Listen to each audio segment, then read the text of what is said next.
They always say you remember the really bad and the really good things throughout your life. It was May 30th, the actual Memorial Day.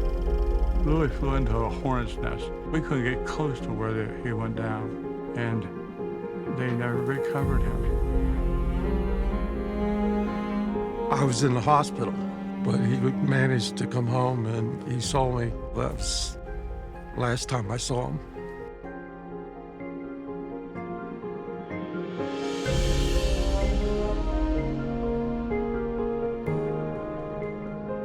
My name is Dick Dean. I lived right across the road from the Smith family. I knew Louis all his life and all of the family. And my best memories of Louis was we'd play backyard football and that. But my biggest thing though is Louis would have his bedroom window open, and he was a fantastic musician. He played the trumpet, and just loved hearing him play that horn. And eventually, I guess he was in the Penn State Blue Band. I got married April 13th of 1968, and Louis was supposed to be in our wedding. He never made it back from survival training in time. And he called me to say goodbye. He was flying out, shipping out.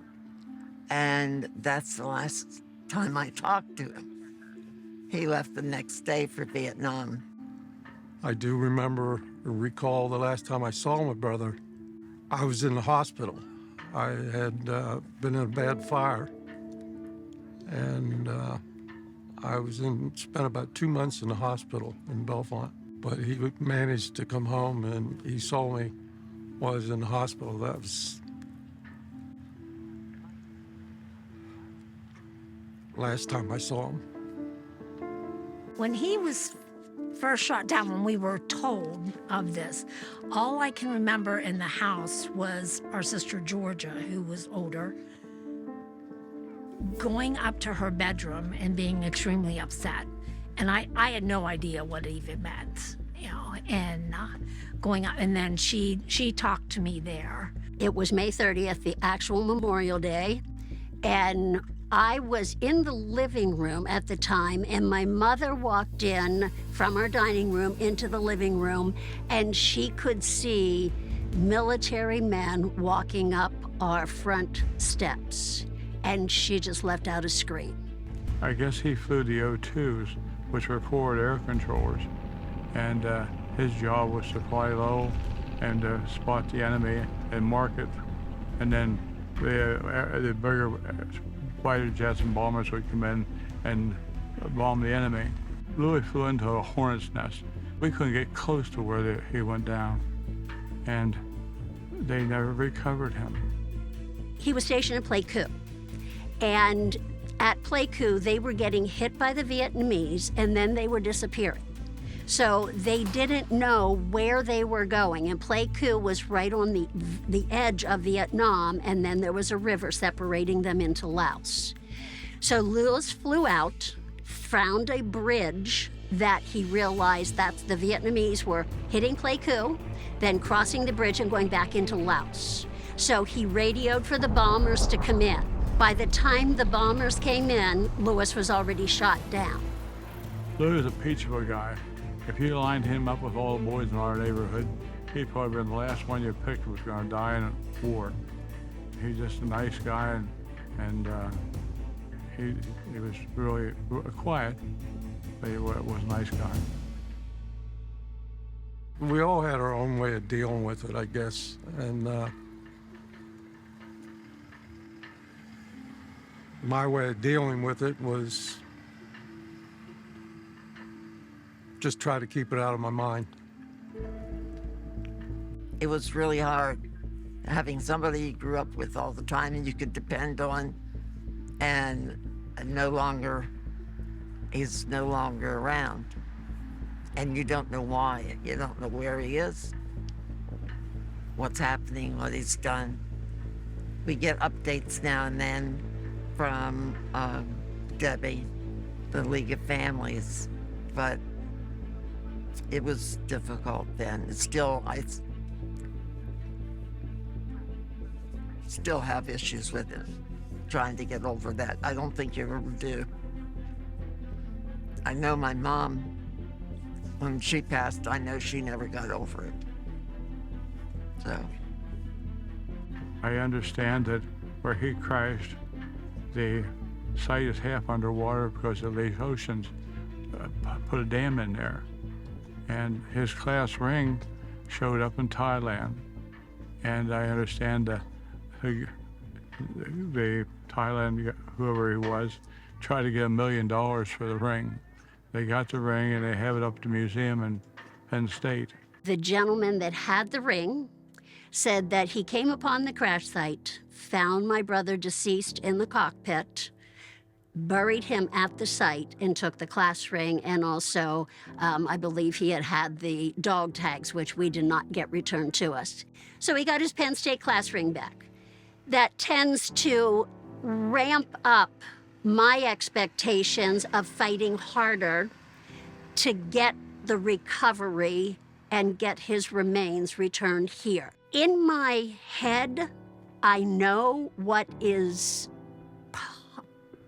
probably the scenario and the story, but I always say, in my heart, I can't let it go. The courtyard itself came about through the flagpole. My husband was approached about possibly putting in a flagpole, and our family decided to do that, and we went a step further in making it into the courtyard. this message and the project that was given here is incredible. Absolutely incredible. I can't, the cooperation that took place to get this done, we should have that everywhere, anywhere that can do the same thing in any community. They just have to get together and do it. The community obviously is great for any event or display such as this for military and veterans. As the project progressed and me discussing with a lot of the suppliers that even we use, they continued to say, yes, we'll donate all or a portion. It was really great, and really with no hesitation at all. Everyone was just immediately excited about the project and what it was for and where it was, and willing to help out. The military and veterans as a whole is a space like this in a public location here is what was great to be involved with. To have the amount of people that were here today and the amount of people that donated to this project speaks volumes that they not only wanted to give, but wanted to come and celebrate in the whole thing, and just take away a wonderful, good feeling that I feel we're in a good place. There's a lot of strife going on in the country, in the world. But when you have a day like today, you feel like everything is gonna be okay. It's gonna be okay. After Lewis went missing, people would come up to Mom, but they would never ask her about Lewis. And in their, for their side, I understand, they felt like it was bringing up a bad memory. And they were afraid that it would get Mom upset. And she would always walk away from that and say, I can't stand to have him be forgotten. I wish they would ask me about Lewis. Even if she had no new information, which a lot of times she didn't. When she passed away, there wasn't a whole lot of information out there about it. At one point, they said that they may have his dog tags, but she knew nothing about the class ring. She was gone by the time the class ring was discovered. From heaven, she guided it to us, but she didn't know about it.